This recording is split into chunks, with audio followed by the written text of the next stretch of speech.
Hello and welcome to Macros with Mythili, where we take a hard look at all the major recent macroeconomic issues and developments in India and overseas. Well, one issue that perhaps holds the key to the resolution of a host of others is that of non-performing assets of banks, or NPAs. Within the broad category of NPAs, the power sector alone accounts for as much as 16% of stressed advances. Banks have already restructured dues of 53,000 crores of 7 discoms under the financial restructuring plans signed with the state governments. But with the moratorium period for the repayment of the principal of 43,000 crores ending in March 2015 and tighter regulatory norms and restructuring of loans coming into effect from the 1st of April, banks will have to make much higher provisions. This is going to impact their bottom lines and of course their ability to lend to other sectors of the economy, let alone power. Is there a way out? Are banks, especially public sector banks, being penalized for the ills of the larger ecosystem, for factors beyond their control? Are we shooting ourselves in the foot by putting the onus of tackling these NPAs on banks alone? We're going to discuss all these issues and more with our panel of experts. Santosh Nayar, CMD, India Infrastructure Finance Company Limited, IIFCL, Ashwani Kumar, Chief Executive, L&T Power Development, and Ashok Khurana, Director General, Association of Power Producers Association of India. Welcome to the show, gentlemen. Santosh, you've been a commercial banker for more than 3 decades, so I'd like you to please don your former avatar when you respond to this question. Bankers often tell me that they're being slammed today for NPAs in the power sector, but when they finance these projects, they were perfectly bankable. Fuel allocation letters were in place and there was no need for a prior PPA. Subsequently, either Coal India was not able to supply the coal or the coal block allocation was scrapped by the court. Imports became too costly, especially since there was no pass-through that was possible. And all this completely changed the economics of the project. So what started off as a viable proposition became completely unviable. Hence the PPAs. Of course, there were some stray, undeserving projects that were also financed for reasons that we all know, but that's not true of the large majority of the projects. So are banks being unfairly penalized? Is there some merit in that argument? Mythili, absolutely, because when we started financing the power projects, first of all there was a direct, there was not a written directive, but there was an indication that banks should support infrastructure development in the country, which is very important for the general development of the economy. And when we started financing, like you said, these were all, most of them were well-known groups, and they had other comforts which they're giving. They had the fuel FSA, at least the fuel supply agreement. And the PPAs generally were coming later part. Many cases the discoms insisted that we will sign the PPA after you reach a particular stage. In some cases there were PPAs also, and in any case they had coal agreement. Some of them had captive mines, some of them had import tie-up. So some of the things, assumptions which subsequently didn't come true. For example, we never thought that when Coal India signs, let us say 80%, and they will supply only 50%. And we didn't expect that the imported coal raw material will go up by 200% more than what we estimated. Any industry, if the raw material goes up by 200%, the project will become unviable. And during that hike in the coal prices, this is what happened. And we all used to think that the captive power, was the safest way, because those who had captive, coal mines probably were the safest people to lend to. And then suddenly one fine morning you wake up and you find the coal mines are all cancelled. So it's very difficult that way. There has been, in the general rush for power sector, a lot of people came in. Probably there has been some, over-enthusiastic appraisals also. And maybe, you must also understand the infrastructure lending really took off in 2007-8. And after the institutions like IIFCL, IDP went away, the project appraisal skill itself was in the process of developing. So it's possible that some of the lenders would have made a mistake. By and large, what has happened is the banks could not anticipated what has happened. Mr. Kumar, Santosh has put himself in his former shoes and given us the bank's perspective. Now let me turn to you now for the developer's perspective. There is a general view that developers are not really willing to bring in any more equity and want everyone else to take the pain. Do you agree with this view, or are banks and developers both more sinned against than sinning? I think so. The power developers in 2009, when they started investing in the power generation sector in a big way, have done a fairly commendable job over the last 6 years. In fact, over 50,000 megawatts has been added by private sector alone in the last 6 years. I agree with you and Santosh that most of the time the sector has gone the complete transformation since what it was in 2009. So from a deficit scenario of almost 10% in power, the deficit has come down to 3%, both because of the pricing issues, but also because the demand has not picked up as it was envisaged.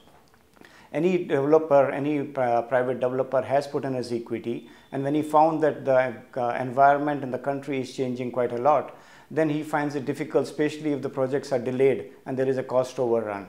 So I won't say that the fault only lies with the developers, but definitely their choice of projects also were not the best, because that was the time when India needed private sector investments, and most of the private sector infrastructure companies decided that is the way to go. Okay, so this was part of the learning process, if I may put it like that. Mr. Khurana, as someone who was with the government earlier, in fact with the Power Ministry, and now heads the Association of Power Producers of India, are high and rising NPAs in banks due to the lapses on the part of the banks and the developers, or is it because of factors beyond their control? In which case, should we take a slightly more sympathetic view, quote unquote, of these NPAs? See, my idea is blame game may not help to remedy the situation, but it's also very essential to analyze and take a corrective path. If I say the bankers are least to be blamed, frankly speaking. If you really see in the past, what really happened is the generation accelerated growth created imbalance in the entire subsystems of power sector, and mainly the fuel. The biggest culprit of what we are facing today is the fuel sector, because no developers or bankers can be blamed for Ministry of Coal and CIL issuing letter of intent for 1,08,000 megawatt and not even having adequate coal for 50,000 megawatt. Now, who is to be fault for these projections? LOA is a letter of assurance comfort. Since 1965-70, they have been honored and converted into FSAs. If you issue me, put my milestones and take commitment charges from me, and when I go back to ask for coal, you say I do not have coal. How can you blame banker or developers for it? Then, as Mr. Nayar rightly said, one fine day we woke up and found all mines cancelled. The process was laid down by government, by a selective committee. You punish the one who gave false information, but the entire 17,000 megawatt went down the drain here. Then you had the gas. The entire gas-based generation came up, and the funding came up on a promise of KG-D6 of 70 SCMD of gas production. That came down to 7 and 8. You can't blame a developer or a banker for it. Yeah? My idea is, yes, to a great small part, I do agree some developers did very aggressive bidding, which actually got compounded by these factors. So, I will not, all the projects were credit worthy, the developers were credit worthy, but now they are facing problem because each has 3 or 4 projects in their portfolio. When your first 3 projects go for a toss, you do not have the cash flow for others. Accruals are stopped. That's the main reason we are facing today, and the factors beyond our control came up in the foreign coal supplies because of volatility of coal pricing and the change in regulation. Now, you had a design fault in the contracts which allows no change. You can't have a contract for 30 years and no clause to even attend to factors beyond your control or material adversity.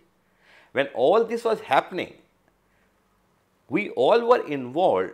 There was completely logjam on the policy and regulatory mechanism to take corrective steps. Absolutely. So clearly, I think the problems in the power sector, even if you're looking only at the NPAs of the power sector, lie beyond the control, really lay beyond the control of both the banks as well as the developers. But I'm afraid on that note, we have to slip into a very short break. But please do stay with us. We'll be back very soon.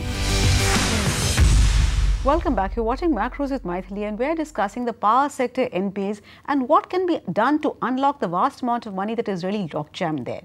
Santosh, regardless of who is responsible, are we really shooting ourselves in the foot by insisting that they follow very strict provisioning norms, regardless of what the consequences of that might be for the rest of the economy. After all, if you look at government-owned NBFCs in the power sector like PFC and REC, they are not asked to follow such strict provisioning norms, and that's part of the reason for the relatively pristine balance sheets. Also, if banks stop extending loans and start focusing on recovery, then what happens to all these stranded assets? Can a country like India really afford to write them off? Yeah, Mythili, see, as a chairman of that committee which had submitted a report, I had suggested certain measures to be taken as a special dispensation to power sector, also included steel and cement, because I approached that report from the basic premises that India as a country cannot afford to lose capacity, viable capacity. So we must do everything possible to save capacity which is built up, which as long as the lenders can find a way of making it viable, or there is some measures can be taken which the project will become viable in the long term. Now, if the project is not viable, of course you really can't do anything, you have to take the hit. But the problem in a country like India is that if we destroy the capacity, or if we let the capacity get destroyed by itself without taking the right steps, then the replacement cost is going to be very huge. As a country, we have very few developers, and our banks are relatively small. So neither the developers nor the banks are in a position to take that kind of hit. Plus, you must understand, if the capacity is to be built up again, not only the time delay, but the cost will be almost two or three times. So is there a case for some regulatory forbearance, at least on a case-by-case basis, a little bit more relaxed view? Exactly. That's what we have recommended certain things, because I don't know whether as a country in the current stage of economy, whether we can afford to have the same treatment that we do for a term loan that we can do for a project finance. Because we need to look at the current state of the development and India's priorities, and maybe some kind of leeway has to be given for project financing, especially if we find where the project can be made viable. Now, assuming of course that then you decide who should take what hit. First of all, let us take what we should do to make the project viable. Yes, I think one needs to be a little bit more practical. But Mr. Kumar, one of the biggest problems facing generating companies is really the poor financial position of the discoms. So we're in this strange position where consumers want power, producers are in a position to produce power. Yet because the discoms are not able to buy the power, plants are working at very low plant load factor and consumers are denied the power. Now we've seen 2 rounds of restructuring of the SEB dues, but today we're back to square one. Wasn't open access supposed to bypass the SEBs and ensure that producers and consumers are not held to ransom? Why hasn't open access worked? Why haven't those hopes been realized? I think so. Open access will only work if there is, in general, there is a tariff which is fixed on the cost of generation. Presently, there is a huge gap between the tariffs fixed, even on an aggregate basis, and the cost of generation.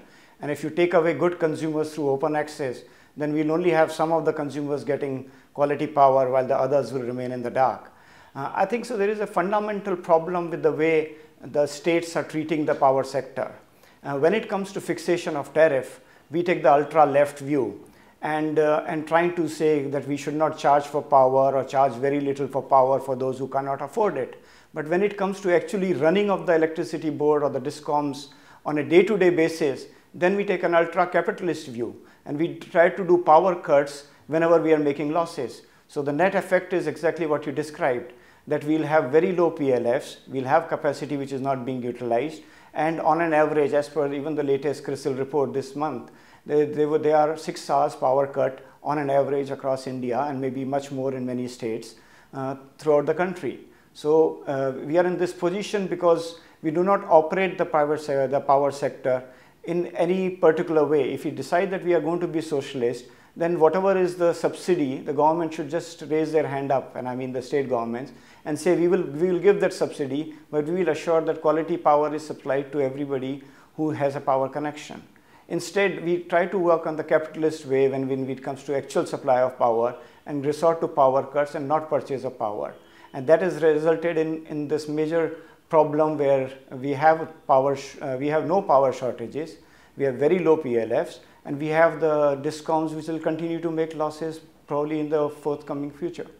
Absolutely. Mr. Khurana, if you look at the SEBs, just 3 SEBs, Rajasthan, UP and Tamil Nadu, account for the bulk of the SEB losses, but Rajasthan is undoubtedly the worst. So for the benefit of our viewers, can you just tell us how did Rajasthan get to this state? After all, Rajasthan is now in the forefront of labour reforms, land reforms. So what has happened? Why are they again seeking restructuring of dues of 50,000 crores? This is the second time around. There was earlier restructuring of 38,000 crores. So what is the permanent solution, or is there no permanent solution? See, my idea is there is always a solution. We can't say there is no solution. but the distribution reform is neither the function of money or the technology. They come at a later stage. First is the function of political and sustainable will.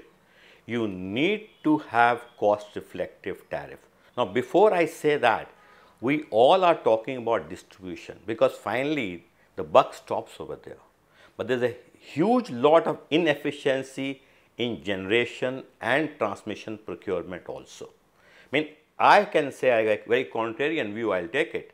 Today, if we first reform the procurement of generation, the way the bid documents have been structured, and also the transmission regulations, there is a saving of 40 to 50 paisa per kilowatt hour which can be effected.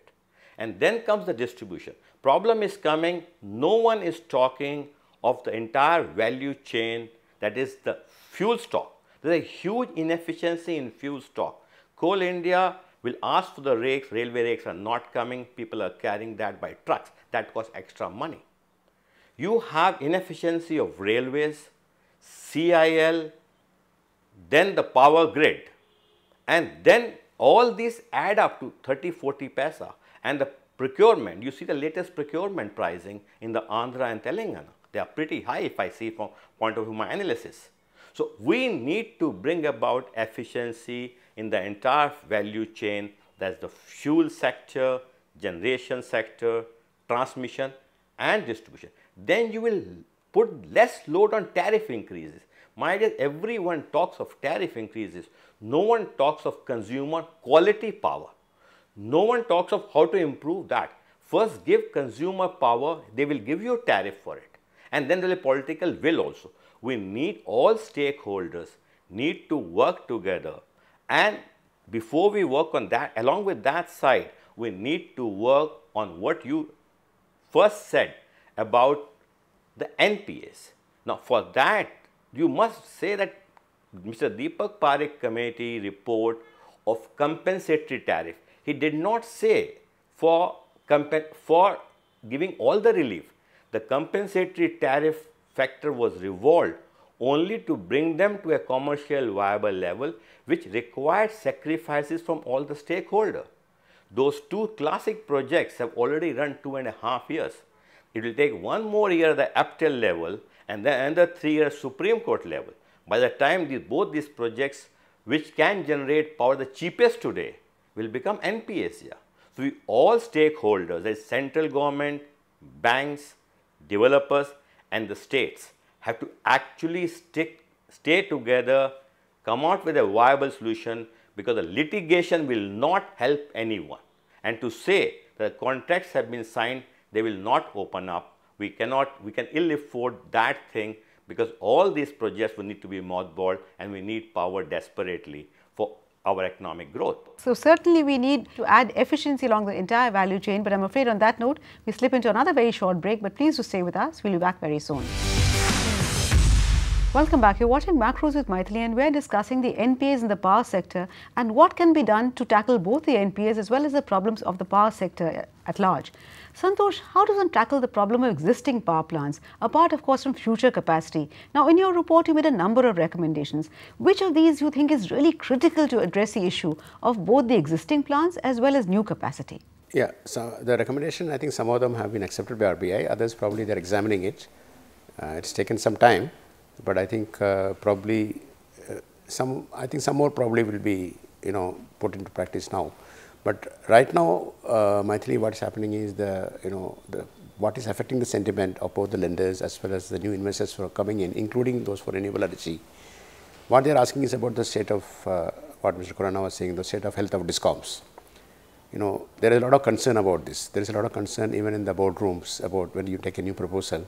Not that new proposals are coming, but at least when renewable energy, the smaller proposals also when we take, there are a lot of questions being asked about the discoms and whether they will be in a capacity to pay and whether after 5 years again they will come back to the same issue. I think the reforms in the discom is extremely critical now, because that will actually build up the confidence, because this government has already taken a lot of steps in generation to solve the issues, and there is a PMO personally monitoring and directly monitoring these stalled projects and taking steps to revive this. That will happen, and transmission is again getting privatized, is getting strengthened. That also will get resolved. But I think the distribution is the key, and that is an area we need to pay attention to immediately, because that falls actually between with the state governments. So it may not that easy for central government to push this thing through, but I think we need to work together to do this. And unless we reform the distribution, it's very difficult to attract more investment to this sector. Mr. Kumar, Santosh spoke about, how reforms are happening in the discom space, but given the fact that this is ultimately a political issue, and as we've seen in the case of Rajasthan, it is going to take time and we don't know how long. So my question is, will developers be willing to wait? Is it fair to ask them to wait? And what are the kind of immediate measures that you would like to see, the immediate short-term measures that you think are critical? And then we can move on to the medium and longer-term measures. So what would you spell out as the immediate measures that you need? I think so, Mythili, we must understand the size of the problem. Presently, roughly 40,000 megawatts are these stressed assets. And but if you see the new capacity over last 3 years, the total orders that have been placed are only 20,000 megawatts of coal-based projects. So therefore, there will be a 3-year period when only 20,000 megawatts will be added in India compared to 20,000 megawatts we are adding every year now. So therefore, there would be a situation when all these assets will be required to perform if in India has to grow at 10% per annum. So I think so, while the developers and some of the existing promoters may not have the money in a short term, it is the responsibility of both the state governments as well as NTPC to make sure that the orders are placed for future capacity. So when India is back on the growth path as decided and as a lot of action has been taken by this new government, once that happens, we are not again having great power shortages and long-term power deficits. So presently the immediate focus should be on the state government and NTPCs or central government undertakings to add new capacity while trying to solve the problems of the existing promoters through regulatory and preferably non-regulatory means, where they get satisfied, the projects themselves become viable with or without these promoters. And maybe some of the asset reconstruction companies, where if there is a lack of trust between the lender and promoter, they can come into the picture, as it happens in many of the other developed countries, that the project is actually given to this asset reconstruction company, who takes it over, completes the project, makes it viable, and then looks for a new buyer. Presently, neither the developer has more equity to put in, nor lender is willing to trust him with more loans to complete the project. So around 20,000 megawatt is half complete and with no sight of any resolution. So are you suggesting something like an SPV, a special purpose vehicle, to take over these assets? I'm looking for more of I would say a development company without having the equity obligation, which could be run by professionals.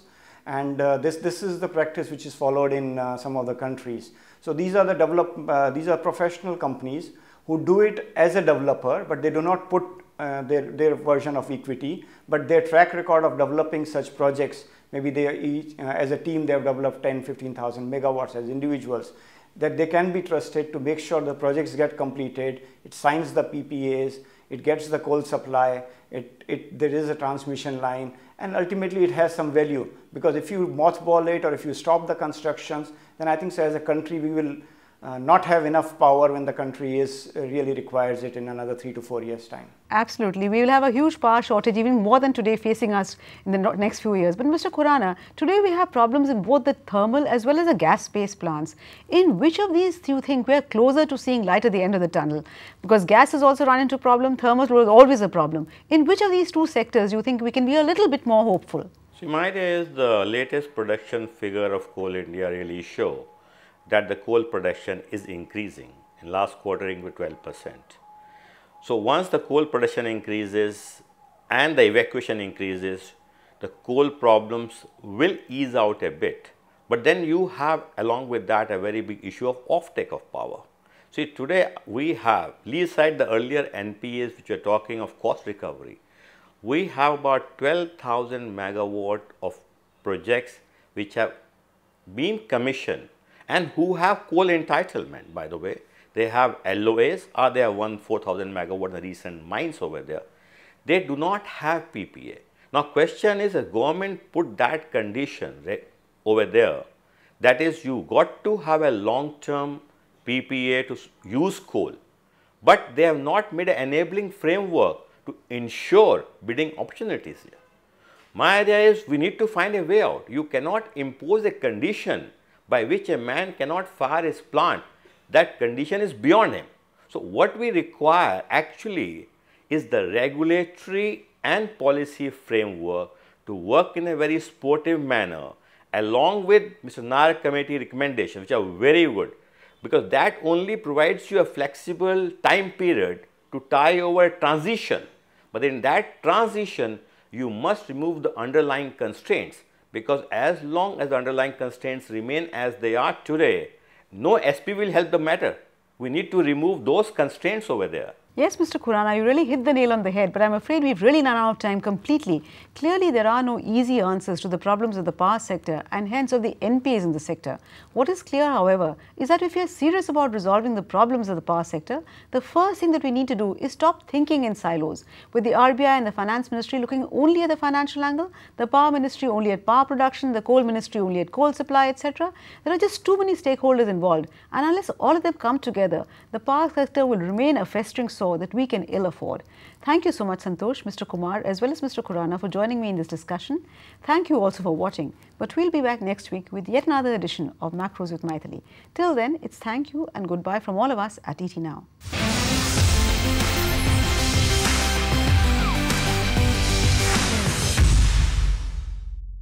Find us on Facebook at facebook.com/etnow and don't forget to click the like button. You can also follow us on Twitter at etnowlive. To stay updated with all our programming, hit the subscribe button on our YouTube channel by logging on to youtube.com/user/etnow.